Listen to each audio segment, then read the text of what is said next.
ကျွန်တော်အိမ်ပြန်လန်းတိုင်းလူသူစိတ်ငြိမ်နေတဲ့လမ်းမပေါ်မှာတဖြည်းဖြည်းချင်းရှောက်လာခဲ့တဲ့အိမ်ထဲရောက်တာနဲ့နှင်းတွေဆူရွှဲနေတဲ့အပေါ်အင်ဂျီကိုချွတ်ပြီးဆိုဖာပေါ်ပြစ်တင်လိုက်မိတယ်ပြီးတော့ဆိုဖာပေါ်ကိုပြစ်လဲချလိုက်တာပေါ့ဒီကိုလုံးမှာရှိတဲ့ပင်ပန်းနွမ်းနယ်မှုတွေကဘက်ပေါင်းစုံကနေအလုံးရင်းနဲ့ဝင်ရောက်လာပြီးကျွန်တော်ကိုဝါမျိုးတော့မလို့ပဲမျက်လုံးတွေကိုပိတ်ထားပေမဲ့စားတောက်ဆိုင်တွေကမြင်ကွင်းတွေကစိတ်ထဲမှာတရိပ်ရိပ်ပြန်ပေါ်လာနေတော့သူမကစားရကိုဟင်းတွေခတ်ပေးနေတာပြီးတော့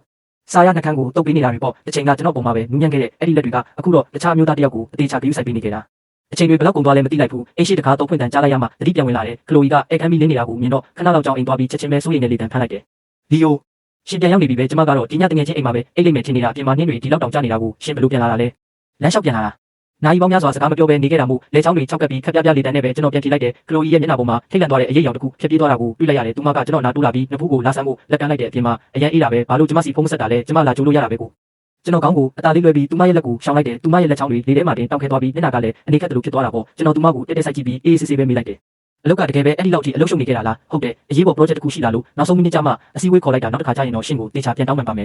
်သူမကအလွတ်ချက်ထားတဲ့စင်ကြီးတစ်ခုကိုချွတ်ချွတ်မွေ့မွေ့ရွတ်ပြလိုက်တယ်လို့ချက်ချင်းပဲပြန်ဖြေတယ်အရင်တုန်းကလည်းဒီလိုအနှစ်သာရမရှိတဲ့စကားလုံးတွေနဲ့ပဲအရာရာကိုလိညာလက်ပတ်ခဲ့တာမရေမတွက်နိုင်တော့ဘူးအရင်ကဆိုရင်တော့ကျွန်တော်စိတ်ပျော်သွားပြီးသူမစကားကိုယုံမိမှဖြစ်ပေမဲ့အခုချိန်မှာတော့ယွန်ရှာမှုတိမှုတစ်ခုပဲခံစားရတော့တယ်တော်လောက်ပြီကျွန်တော်ဆိုဖာပေါ်ကနေမတ်မတ်ထိုင်လိုက်ပြီးသူမရဲ့မျက်လုံးတွေကိုတက်တက်ဆိုင်ကြည့်လိုက်တယ်ခလိုအီမင်းကငါ့ကိုအဲ့ဒီလောက်ထိဥတူတူအနာနာထင်နေတာလားကျွန်တော်ရဲ့ရုပ်တရက်အိတ်ဆက်သွားတဲ့အမူအရာကြောင့်သူမလန့်သွားပြီးမျက်နှာပေါ်ကအပြုံးတွေချက်ချင်းခဲတောင်သွားတယ်လီယိုရှင်မာရီပြောနေတာလေငါပြောတာကမင်းစာရနဲ့အတူတူတယောက်ဆောင်နေရတာမမဟုတ်ဘူးလားလို့ကျွန်တော်ရဲ့စကားလုံးတွေကမိုးကြိုးပြစ်ချလိုက်တယ်လို့ပဲခလိုအီရဲ့မျက်နှာတစ်ခုလုံးတွေးဆုပ်ဖြူရောသွားစေတယ်သူမရဲ့နှက်ခမ်းတွေတုံရင်နေပြီးစကားလုံးတွေကိုအသေးအတန်ရှာဖွေနေခဲ့တယ်ရှင်ကျမတို့အကြောင်းကိုဘယ်လိုသိသွားတာလဲဘယ်လိုဝက်ချက်မှထာဝရဖုံးကွယ်ထားလို့မရဘူးခလိုအီကျွန်တော်ထိုင်နေရာကနေထပြီးဝိုင်းပီတိုစီလျှောက်သွားကဝီစကီတစ်ခွက်နှက်လိုက်တယ်ခံခွက်နေရန်ကိုရိုက်ခတ်သွားတယ်ရေခဲတုံးတန်ကဆူဆူရှာရှာမြည်ဟိသွားတယ်မနေ့ကငါတို့ရဲ့အတုံးနှစ်ပြည့်အထိမ်းအမှတ်နေ့လေးဒါပေမဲ့မင်းကစားတော့ဆိုင်မှာသူနဲ့ကလူကလောလုပ်နေခဲ့တာဒီနေ့ကျတော့မင်းကဒီနေ့အတကူလုံးကိုပုတ်ကင်လုပ်ပြီးငါ့ကိုအယောစားလုပ်ပေးခြင်းနဲ့ဆိုဒါပေမဲ့သူစီက message ဝင်လာတဲ့ဒုတိယပိုင်းမှာတင်မင်းနောက်လည်းမကြည့်ပဲပြေးထွက်သွားခဲ့တာလေခလိုအီမင်းတကယ်ပဲငါ့ကိုလူဆိုးကြီးလို့ထင်နေတာလားအခုတော့အရာရာကကွင်းကွင်းကွက်ကွက်ပေါ်သွားပြီဆိုတော့သူမလည်းစပုံးကွယ်ထားလို့မရတော့မှန်းသိသွားပြီသူမမျက်နှာပေါ်ကထိတ်လန့်မှုတွေတက်ကွယ်သွားပြီးအဲ့ဒီနေရာမှာခေါင်းမာတဲ့စိတ်ပြတ်ဒေါသထွက်တဲ့အရေးအယောင်တွေအစားထိုးဝင်ရောက်လာခဲ့တယ်အေးလေဟုတ်တယ်ငါသူနဲ့တွဲနေတာအဲ့ဒါဘာဖြစ်လဲကျွန်တော်ဝီစကီကိုတငုံတောက်လိုက်တယ်ပြစ်ရှာတဲ့အရည်တွေကလဲချောင်းကိုပူလောင်သွားစေတာပေါ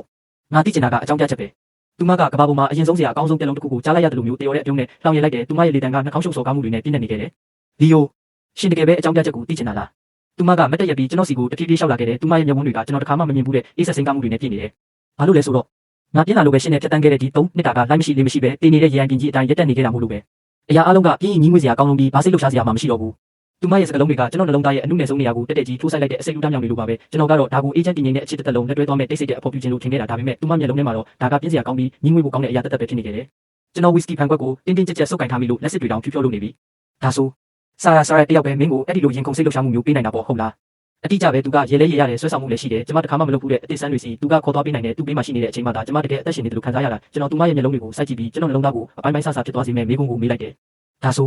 မင်းတို့နှစ်ယောက်လက်ထပ်ဖို့ပြင်နေကြတာလားကလိုဝီကလောကခဏလောက်တော့ကျွန်တော်အကြည့်ကိုရှောင်သွားတယ်ဒါပေမဲ့ချက်ချင်းပဲခေါင်းပေါ်လာပြီးသူမမှာအခွင့်အရေးအပြည့်ရှိတယ်လို့မျိုးပြောလိုက်တာကဒါကယူကြောင်ကြောင်ကစားပွဲတစ်ခုတက်တက်ပါပဲမင်းဒီလောက်အထိအလွန်ကြုံတုံ့ပြန်ဖို့လိုလို့လားမင်းတို့နှစ်ယောက်ကစားပွဲကစားရင်းနဲ့တကယ်ချစ်မိသွားကြတာမဟုတ်လား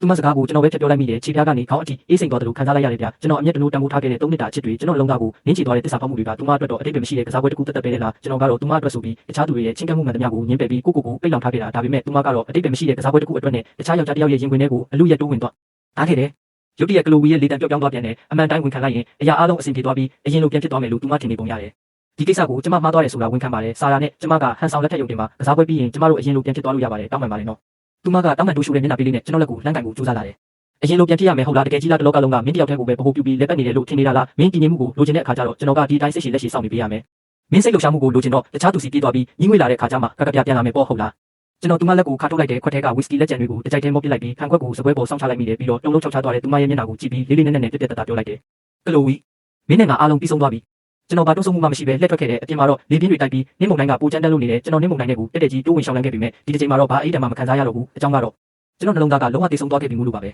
အဲ့ဒီဗီလာကအင်ဂျီကနေထွက်လာပြီးနောက်ကျွန်တော်အများသုံးဖုန်းကိုသုံးပြီးအတွင်းရေးမှုစီဖုန်းဆက်လိုက်တဲ့တိုက်ခန်းအစ်စ်တခန်းရှာခိုင်းပြီးကျွန်တော်ရဲ့ပစ္စည်းမှန်သမျှကိုအကုန်သိမ်းပြီးပို့ပေးဖို့ပြောလိုက်တဲ့အရာအလုံးစီစဉ်ပြီးသွားတဲ့နောက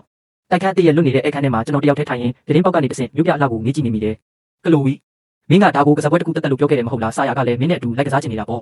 မင်းတို့နှစ်ယောက်ကဟန်ဆောင်မင်္ဂလာဆောင်ပွဲလုပ်ချင်ကြတယ်ဆိုရင်တော့ငါကတကယ်စစ်မှန်တဲ့မင်္ဂလာဆောင်ပွဲတစ်ခုကိုကျင်းပပြရတာပေါ့